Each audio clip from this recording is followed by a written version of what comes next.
যখন ভগবান কুকুরদের সৃষ্টি করেন তখন বলেন, যাও, তোমাদের একটিই মাত্র কাজ হবে দরজার সামনে বসে পাহারা দেওয়া, যার জন্য তোমাদেরকে আমি 20 বছরের জীবন দিচ্ছি। এটা শুনেই কুকুর বলে, ভগবান, আমি 20 বছরের জীবন নিয়ে কি করব? আমাদের শুধুমাত্র 10 বছরের জীবন দিন। এরপরেই ভগবান বান্দরদের সৃষ্টি করেন আর বলেন, যাও তোমরা পৃথিবীতে আর মানুষদের এন্টারটেইন করো আর খুব মজা করো, এর জন্য তোমাদেরকে আমি 20 বছরের জীবন দিচ্ছি। এটা শুনে বান্দর বলে, ভগবান 20 বছর নয়, আমাদের 10 বছরের জীবন দিন।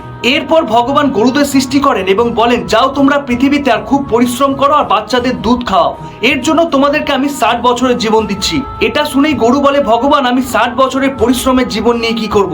আমাদেরকে শুধুমাত্র 20 বছরের জীবন দিন। এরপর ভগবান আমাদের মানে মানুষদের সৃষ্টি করেন আর বলেন, যাও তোমরা পৃথিবীতে খাও দাও মজা করো আর অনেক ভালো কর্ম করো, তোমাদেরকে আমি 20 বছরের জীবন দিচ্ছি। এটা শুনে মানুষ বলে, মাত্র 20 বছর? 20 বছরে আমি কি আর মজা করব? তখন ভগবান বলেন, গরুর 40 বছর এবং বাঁদর এবং কুকুরের 20 বছরও তোমরাই নিয়ে নাও। এই কথা শুনে মানুষ খুবই খুশি হয়ে যায়। এই কারণে প্রথমের 20 বছর মানুষ খুব মজা করে কাটায়, খায় দায় এবং খেলতে থাকে। ঠিক এরপর আসে গরুর 40 বছর, যেখানে মানুষ খুব পরিশ্রম করে এবং নিজের পরিবারের খেয়াল রাখে। এরপর আসে বাঁদরের 10 বছর, যখন মানুষ বুড়ো হয়ে যায় এবং তার নাতি পুতিদের এন্টারটেইন করে, জাস্ট লাইক এ মাঙ্কি। তারপর আসে শেষ সময়, যখন মানুষ কুকুরের মতো গেটের বাইরে বসিয়ে তার জীবন পার করে।